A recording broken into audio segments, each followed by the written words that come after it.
Hello Cancers, welcome to my channel, welcome to soul satisfaction में आप सभी का स्वागत करती हूँ फिर से एक बार मेरे चैनल में एंड फिर से एक बार मंथली गाइडेंस में।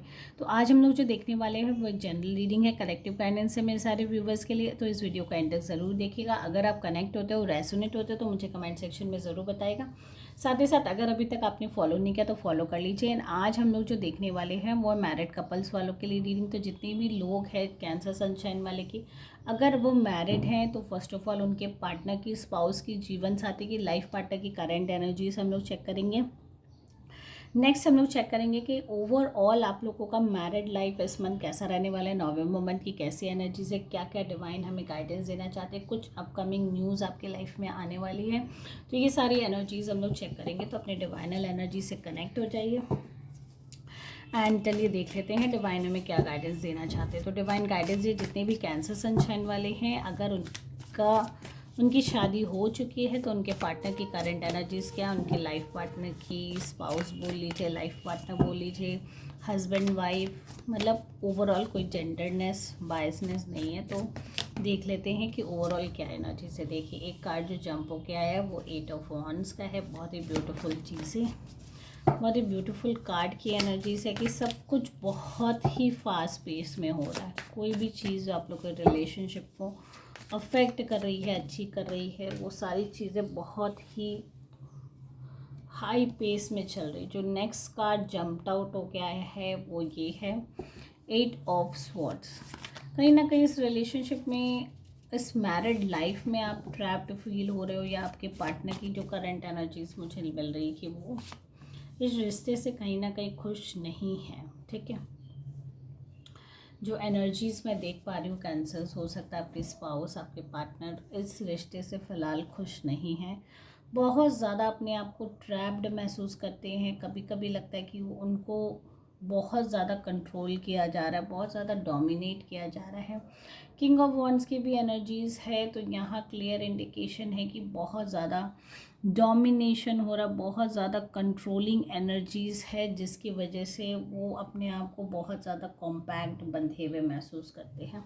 ठीक है, उनको लगता है उनको जो एक फ्री लाइफ चाहिए, एक आज़ादी चाहिए, अपने हिसाब से करने की जो टर्म्स एंड कंडीशंस होती है, अपने हिसाब से अपनी लाइफ जीने की, वो कहीं ना कहीं हो नहीं पा रहा। मतलब 24 आवर्स उनके ऊपर फुल कंट्रोल एंड ऑब्जर्वेशन रखा जाता है, उनकी हर छोटी छोटी चीज़ों पे उनको रोका टोका जाता है, जिसकी वजह से वो बहुत ज़्यादा, हो सकता है अभी फ़िलहाल के लिए लो महसूस करते हो इस रिलेशनशिप में, स्पेशली इस मैरिड लाइफ में। ठीक है, वो कहीं ना कहीं हैप्पी नहीं है उस चीज़ को लेकर। साथ ही साथ एस ऑफ वॉन्ड्स की भी एनर्जीज है। तो मतलब ये चीज़ें बहुत ज़्यादा, मतलब उनका जो डिप्रेशन लेवल है, उनको जो मेंटल स्ट्रेस हो रहा है, वो और भी ज़्यादा अग्रेशन में जा रहा, और भी ज़्यादा वर्स सिचुएशन हो सकती है उस सिनेरियो की, और भी ज़्यादा उस चीज़ में हो सकता है आप लोग दोनों के बीच में डिस्प्यूट्स भी चल रहे हो, लड़ाई झगड़े भी चल रहे हो, एंड सेपरेशन का भी माइंड में चल रहा हो एक दूसरे को लेके। एंड कहीं ना कहीं जो यहाँ पे एक पर्सन की जो इन्वॉल्वमेंट है, जो बहुत ज़्यादा कंट्रोलिंग है, या बहुत ज़्यादा मतलब वॉच रखता है या रखती है, बहुत ज़्यादा वॉच रखते हैं, तो उनको कहीं ना कहीं लगता है कि मैं इस रिश्ते में, मतलब हो सकता है आप लोगों के बीच में एक ऐसा फिज़िकल अब्यूज़ वाला, अब्यूज़मेंट वाला रिलेशनशिप भी चल रहा हो। ठीक है, मैं बहुत ज़्यादा इस पर डिस्कस नहीं कर पाऊँगी, बिकॉज ऐसा सिचुएशन हो जाती है, बिकॉज हम मैरिड लाइफ में हैं। सामने वाला पर्सन हमें कैसे ट्रीट कर रहा है, वो कैसे चीज़ों को हैंडल कर रहा है। कभी कभी मेल डोमिनेशन इतना ज़्यादा रिलेशनशिप में हो जाता है, अब तो फिर भी बहुत चेंज हो गया है। जो पहले की सिचुएशन थी वहाँ बहुत ज़्यादा कंट्रोलिंग हो जाते थे, लोगों को लगता था जो अर्न कर रहा है वो उसी का ही डोमिनेशन पावर है। स्पेशली ये केस मेल में होती थी कि हाँ मैं अर्न कर रहा हूँ, ये तो घर चलाती है, घर पे रहती है ऑल, ये चीज़। तो बहुत ज़्यादा वो कंट्रोलिंग सिचुएशन आ जाती, बहुत ज़्यादा वो डोमिनेट करना शुरू कर देते हैं, मतलब फॉर ग्रांटेड लेना शुरू कर देते हैं रिलेशनशिप को। तो यहाँ पे भी मुझे यही एनर्जीज की old thought of behaviour pattern नज़र आ रहा है रिलेशनशिप में। कंट्रोल बहुत ज़्यादा, हद से ज़्यादा कंट्रोल करने की वजह से ये पर्सन जो है बहुत ज़्यादा कंफर्टेबल महसूस नहीं कर रहा है इस रिश्ते में। एंड उनको कहीं ना कहीं लगता है कि बस कुछ भी ऐसा हो एंड मैं इस सिचुएशन से या इस माहौल से या इस रिश्ते से बाहर निकल जाऊं। तो ये एनर्जीज फ़िलहाल उनकी मुझे दिख रही है। नेक्स्ट हम लोग देख रहे थे ओवरऑल आप लोग का रिलेशनशिप कैसा जाने वाला है। डिवाइन गाइडेंस दीजिए। जितने भी कैंसर सनशाइन वाले हैं मैरिड कपल्स का, उनका रिलेशनशिप कैसा जाने वाला है नवंबर मंथ का। उनकी मैरिड लाइफ इनफैक्ट कैसी जाने वाली है नवंबर मंथ में, क्या कंक्लूजन है। ओके देखिए, 3 ऑफ सॉर्ड्स से मैंने पहले ही कहा, सामने वाला पर्सन बहुत ही ज़्यादा डिप्रेसिव मोड में है। द मैजिशियन का कार्ड भी आ चुका है। इस कार्ड्स की एनर्जीज़ को आप फील करो खाली, बस आपको सब आंसर मिल जाएगा। आपके जितने भी सवाल है उस सब का जवाब, मतलब इस कार्ड्स की एनर्जीज वो प्योर एंड इतनी ब्यूटीफुल है। देखिए 3 ऑफ सॉर्ड्स की एनर्जी से तो मुझे लगता है कि कोई एक्स्ट्रा मैरिटल अफेयर का यहाँ सिचुएशन मुझे लगता है आपके केस में है।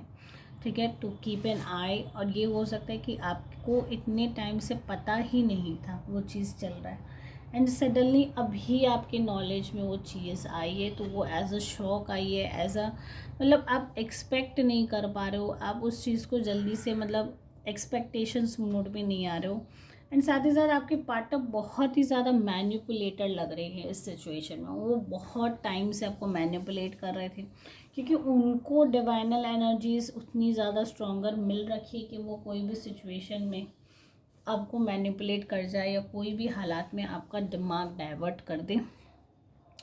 तो यहाँ definitely one of the person is a manipulator बहुत ज़्यादा, एंड उसमें वो सारी स्किल्स भी है। फर्स्ट ऑफ ऑल हम कन्वेंस्ड भी हो जाते हैं उनकी बातों से, तो ये एनर्जीज मुझे मिलती है। बहुत ईजीली आप कन्वेंस हो जाते हो।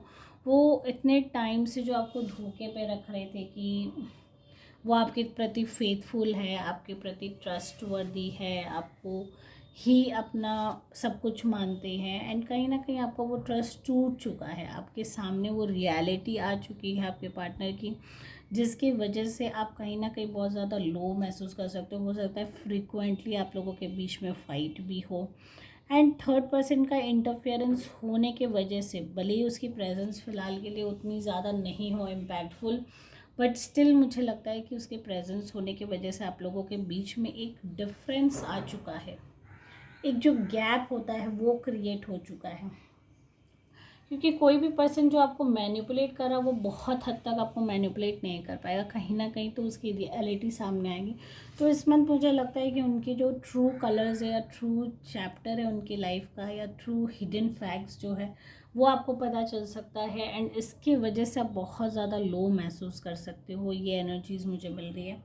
हो सकता है आप लोगों के बीच में फ़ाइट भी हो, फ्रिक्वेंटली आर्गूमेंट्स, लड़ाई झगड़े, एक दूसरे के प्रति हेट्रेड भी हो सकती है। सेपरेशन केस भी यहाँ मुझे नज़र आ रहा हो सकता है आप लोग फ़िलहाल के लिए। बट कहीं ना कहीं वो पर्सन इतना ज़्यादा आपको कंट्रोल करता है, इतना ज़्यादा मैनिपुलेट करता है, इतना डोमिनेटिंग है कि आप अपना नेक्स्ट स्टेप्स कैसे करोगे, क्या करोगे, उस चीज़ के लिए आप अभी तक श्योर ही नहीं हो पा रहे। उस चीज़ के लिए आप अभी तक मतलब मैंने कहा ना मेंटली प्रिपेयर्ड नहीं कर पा रहे अपने आप को कि मैं क्या करूँ इस सिचुएशंस को ओवरकम करने के लिए। सो डिवाइन गाइडेंस दीजिए कैंसर वालों के लिए, क्या गाइडेंस है, कैसा जाने वाला है उनका नवंबर मंथ। मैरिड कपल्स वालों का क्या गाइडेंस है।